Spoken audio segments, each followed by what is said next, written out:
I am here in Japan The Prime for Minister. the G7 summit, but I couldn't miss this opportunity to come here and thank all of you. The brilliant businesses who have together made the relationship between our two countries the strongest it has ever been. And where better to do that than this stunning exhibition? Incredible British design by the Heatherwick Studio, overlooking the dynamic and iconic city of Tokyo, the perfect backdrop to celebrate the incredibly exciting relationship between the United Kingdom and Japan. Mrs. Mori, thank you for your hospitality, congratulations on this exhibition, and also your fantastic new Azabudai Hills development. We feel very honoured to be here. Thank you.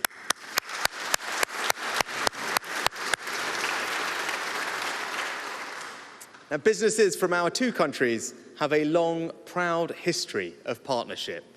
From the trains that we ride to the cars that we drive and the drinks that we enjoy. UK and Japanese firms work together every single day to power each other's economies. And today, we're going even further. I'm delighted to announce new investment commitments worth nearly £18 billion. This is a huge vote of confidence in the UK economy. It will create hundreds of good, well-paid jobs with significantly more to come as these projects get underway, reinforcing our shared strengths in science, technology and clean energy, and above all, growing our economy, one of my 5 priorities for the UK. And let me just take a moment to thank some of the incredible businesses making that happen. Marubeni are investing £10 billion in clean energy over the next 10 years. Sumitomo Corporation, £4 billion in offshore wind. And Sumitomo Electric are manufacturing offshore wind cables in Scotland. And all of these companies are bringing to life the new UK-Japan Renewable Energy Partnership announced today by our two governments. And that's not all. Mitsui Fudosan and Mitsubishi Estate have an infrastructure pipeline worth £3.5 billion, and Toshiba are expanding their cutting-edge Cambridge laboratory, and of course Nissan continue to be at the heart of our automotive industry. And I'm also delighted that UK companies are in demand here in Japan too. Take Octopus Energy. Over the next few years, they will invest £1.5 billion in this region. Or Mott MacDonald, building a state-of-the-art offshore wind farm powering nearly 200,000 Japanese homes. And Leonardo will export over £150 million of their world-class helicopters to Japan. Now, these partnerships will create prosperity in both our countries. So I'm sure you will join me in saying to all those businesses and all of those helping to strengthen the economic partnership between our two countries, thank you.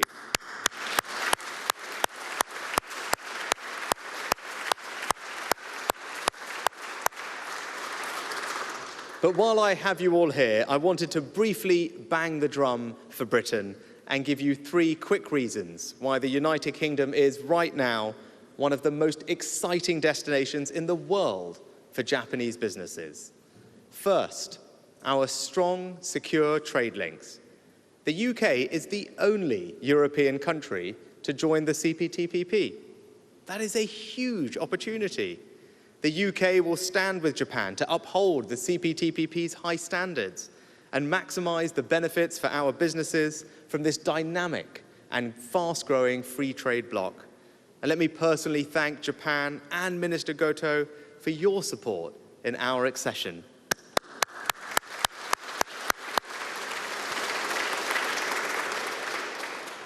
Secondly, the United Kingdom is unambiguously pro-investment.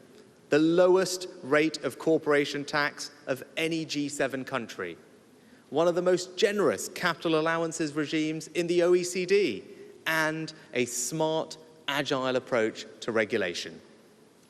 And thirdly, just like Japan, the United Kingdom is an island of innovation. We have the funding, with £20 billion of public investment in research and development. We have the people, with a highly skilled workforce. We have the ideas, with some of the world's best universities, and we have the businesses. We've created over 160 technology unicorns, behind only the United States and China. So, innovation, investment, and open trade, those are the ingredients that will take the UK-Japan relationship even further. And I hope to host many of you in person in the United Kingdom later this year for our next Global Investment Summit. So let me just close by saying thank you.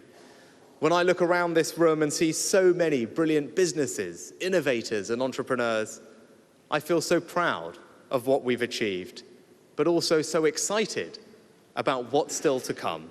The opportunity for us all is incredible, so let's go and seize it together. Arigato. Well, listening to the Prime Minister is David Warren, former British Ambassador to Japan, 2008 to 2012. Mr. Ambassador, good morning. Morning. How will that speech have gone down? Very well. I mean, that hits all the buttons that the Japanese investment community want to hear.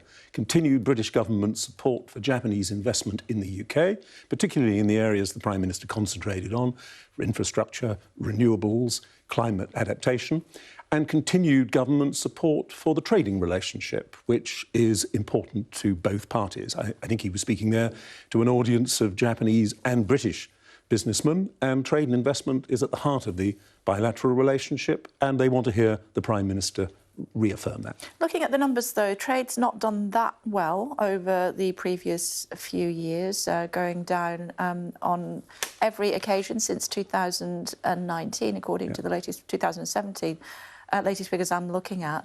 And the last major trade deal with Japan, and that fell from 12.3 billion to 11.9 billion in the year to the end of June last year. Well, trade agreements don't make trade. They facilitate a framework where trade can happen. Trade depends upon the economy and the strength of the economy. And both the Japanese and the British economies have been through the wars a bit in the last couple of years with the pandemic. And there is also the Brexit factor. And I make that point to say only that Japanese companies who'd invested in the UK up to 2016 because we were part of the European Union are still committed to being here, but are shifting their own business frameworks more to concentrating headquarters, sales, marketing, distribution networks, etc. in Europe, as well as having a presence in Britain. All of that has an impact on trade. I think we will see, as the economies grow again, and the Japanese economy is beginning to grow quite strongly, that trade will pick up. My experience over 30 years of promoting trade and investment in Japan is that it's usually a function of economic strength and economic growth.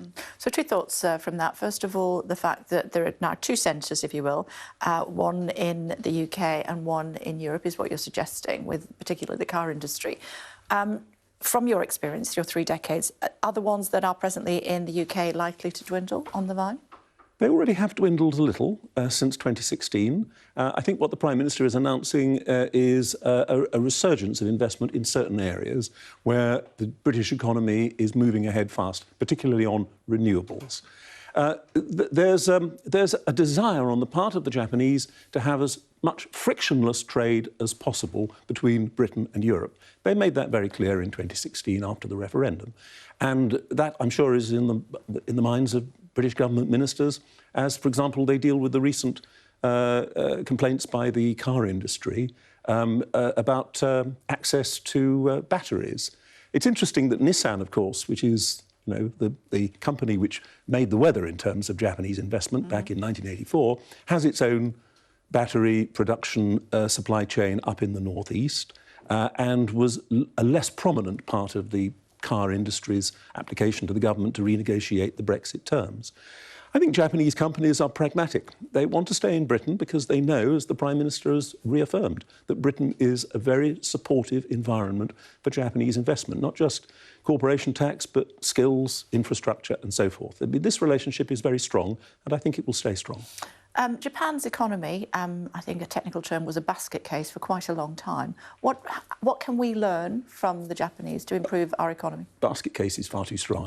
I remember British government ministers coming to Japan in the bad years and saying, if this is recession, I'd like some in my constituency, because it is still a powerhouse in terms of innovation, technology, and consumer choice.